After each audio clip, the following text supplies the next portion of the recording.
#Asambeni Legends. EcoNet Wireless, inspired to change your world.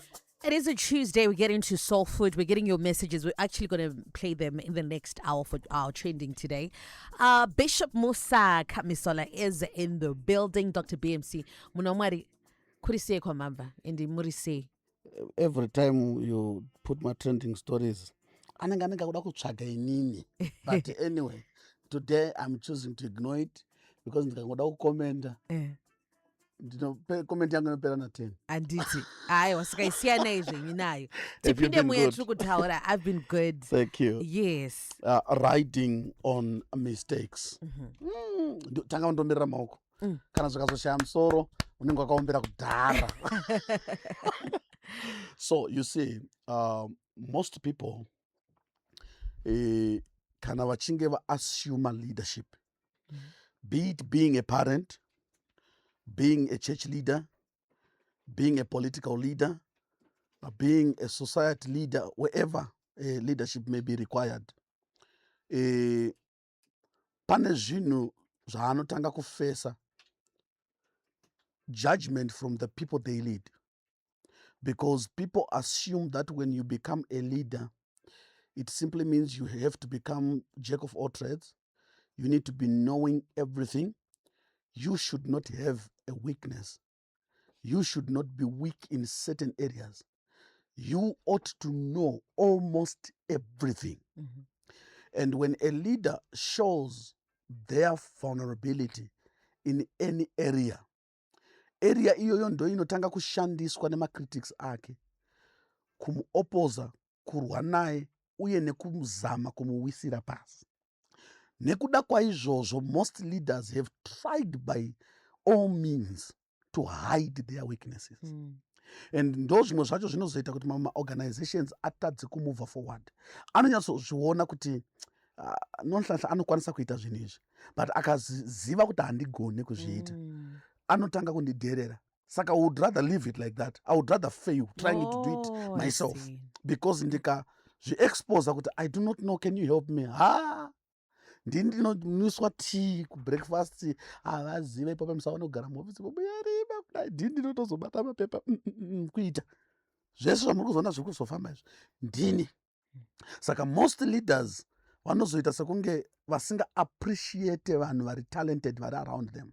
Because when they do that, vanhu vari around them vanotanga kuzvirova matundundu, vanotanga kutorera munhu uya pasi semunhu asina kwaari kuenda kana asina chaanoziva. Dzimwe nguva zvinogona kutocosta a leader their position. You get the sense? Saka izvi zvinokonzeresa kuti vanhu vakawanda vatadze kusvika pavanofanira kusvika nekuda kwevanhu vari pamberi pavo vari kutya kuvatendera. Saka ndoda kuti uzvizive izvi, kuti ukaona leader aine a weakness, zvinoreva kuti that's your opportunity. You need to ride on their weakness in the positive. Okay. They are weak, that's why they employed you. They are weak, that's why God placed you there. Mukaona Moses achikakama, musafunga kuti Mwari haagone kubvisa kukakama. Wow. Ari kuda kuti kukakama kwaMozisi ive opportunity yaAroni. Moses akatoti tsvagai mumwe wamunotuma anogona kutaura. Which means Mwari vaigona kutotsvaga munhu ari eloquent asinganide Aaron the translator. But Mwari akati handisirini here ndakaita mbeveve, handisirini ndakagadzira mastamaras, handisiri here ndakagadzira matsi, haundiudzire. Uyu ndobva ati handizokwanisa kutaura, I'm too slow in speech. Zvikanzi ko Aaron brother yako haako here. That's Exodus chapter number 4 from verse number 14. Aaron brother yako haako here, anogona kutaura. Saka kana makuenda kunosangana naFaro, achaita semuprofita wako, iwe uchava samwari kuna Faro. Kureva kuti patooneka promotion kaakupiwa ani Moses, kuitira kuti Aaron awanewo kaposition. Because Moses akaramba ari prophet, Aaron haana chinzvimbo. Saka Mwari vakatozomuti, okay, you be as a god and this one will be a prophet, so that Aaron akwanewo pari kutaurwa nyaya idzi. Saka Aaron ukazoona wana Moses akutadza kutaura, ziva kuti ndo zvakakuwanisa basa. Regedza kufamba uchinoudza vanhu kuti ipi kwafari kwatakatiri uku. Kutaita 5 minutes vari pa1 sentence kudai. Vanhu handatozogama. Ndo zvawakavinga. Usazonzwa kuti akanzi no ari kuoperata ari mugod mode. Saka Mwari akasika kunotaura. Kunamata kuchatinetsa mazuva ano. Aiwa. That space Mwari asiya that weakness. Kuti iwewe uwane an opportunity yekuva relevant. Mubereki wako akagona zvese, you become useless. Pane ma-areas anofanira kuneta. Pane ma-areas anofanira kubvunza iwe kuti foni inoitwa se, kuti aiwa dad inoitwa so, ngwerevere, mwana wangu agona. Ndo zvinokupa relevance. Dambudziko rako ndekuti ukaona vanhu vane zvavasingagone unofunga kuti they are useless. Ukaona paine zviri kutadzwa nemurume wako, usakwidze forogonya kuti I didn't sign up for this. What kind of marriage is this? Munhu anongosiya zvinhu zviri bvuru. Ndo zvaakarorera. Bhaibheri rakati hazvina kunaka kuti agare ari ega, ari incomplete. Haatorina kukwana kana takutaura ishona. Iwewe ndiwe uri kuuya kuzomukwanisa. Ukaona uine murume asina ma-weaknesses, hazvirevo kuti haana ma-weaknesses. Zvikureva kuti you are too small for him to notice ma-mistakes ake. Anonidha mumwe ari nani anogona kunotisa paari kunidha help. Murume agara anongonidha help. Saka kana uina leader pastor wako, when you look at him and there is no mistake, you are in a wrong church.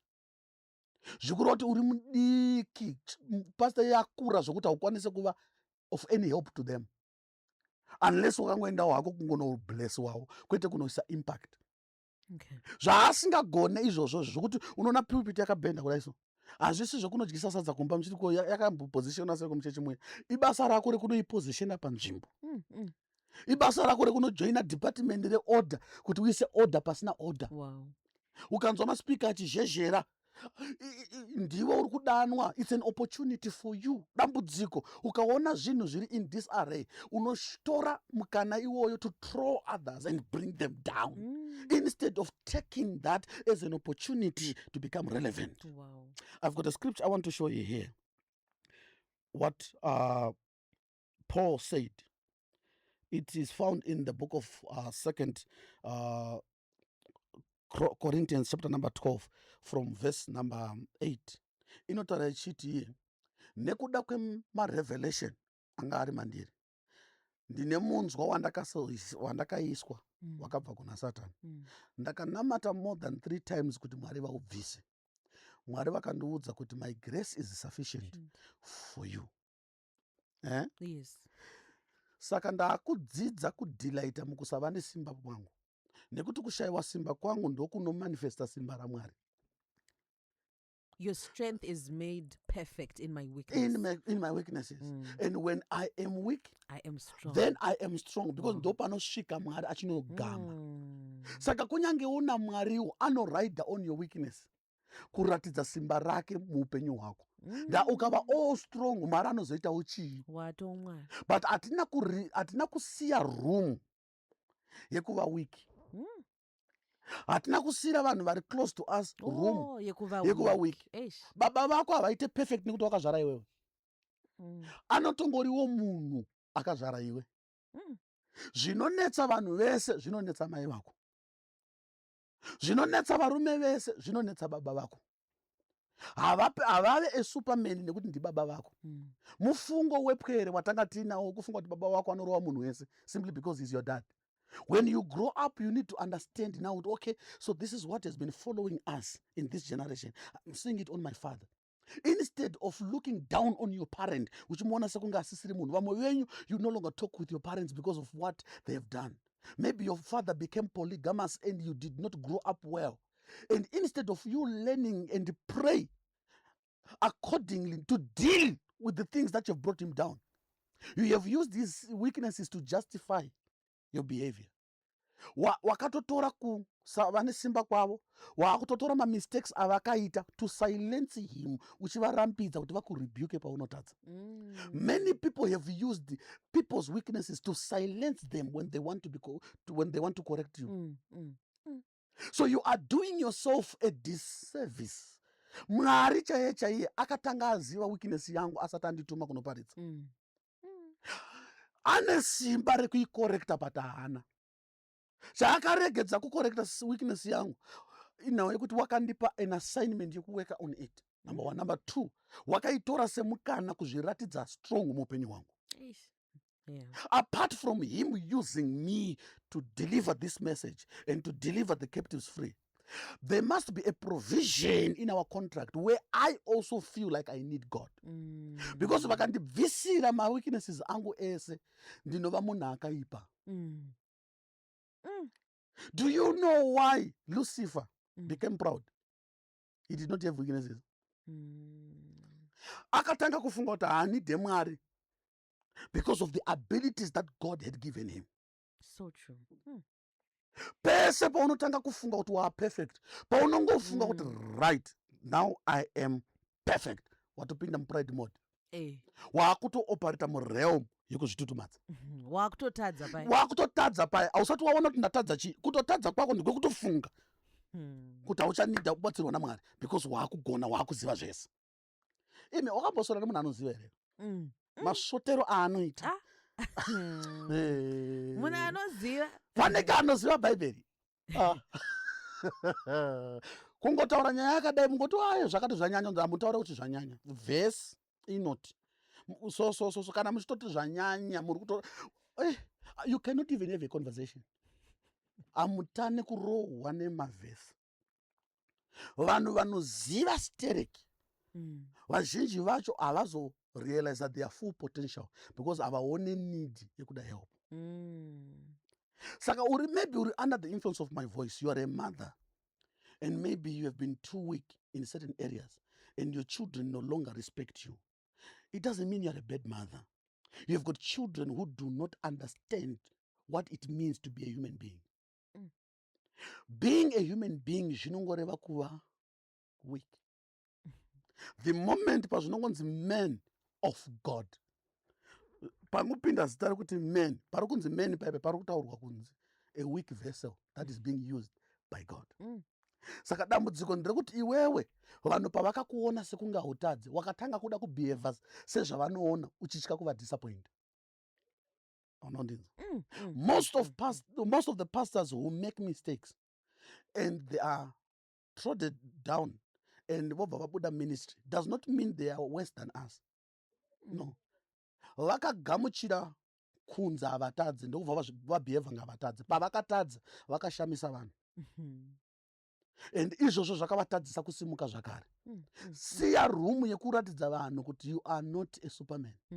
Zvinobatsirawo futi kunyange newe ukazoita mistakes. People will come to your aid vachiziva kuti wakagara wapasignal kuti I'm not as strong as they assume. But vanhu vakauya vakakupraisa kuti uri strong iwe usiri ukazviaccepta, mangwana zvinodzoka zvichikubhaita.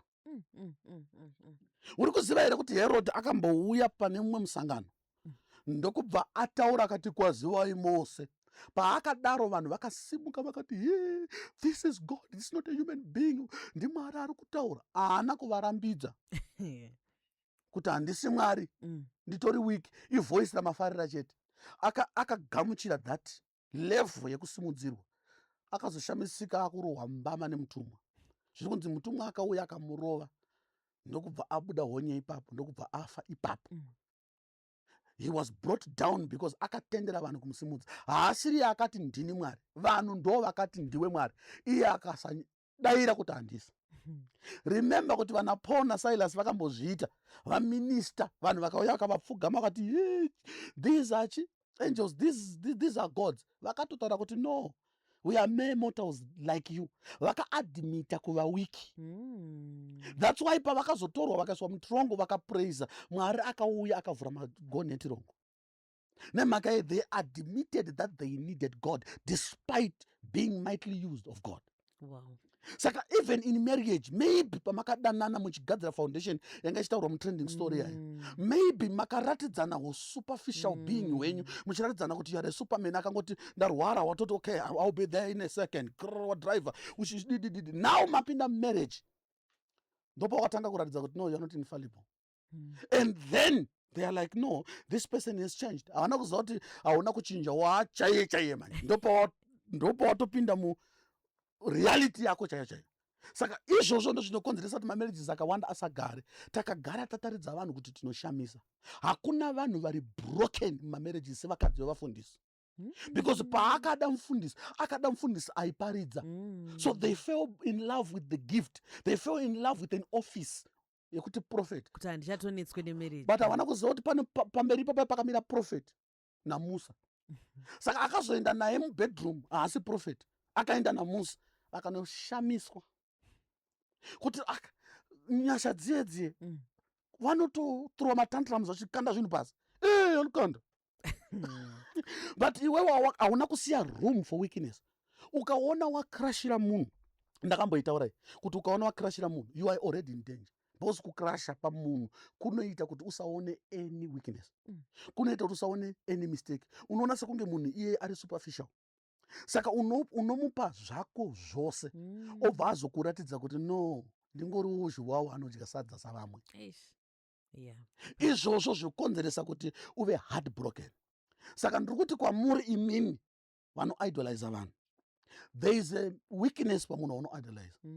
Kana usati waita find out, ndiwe uri blind.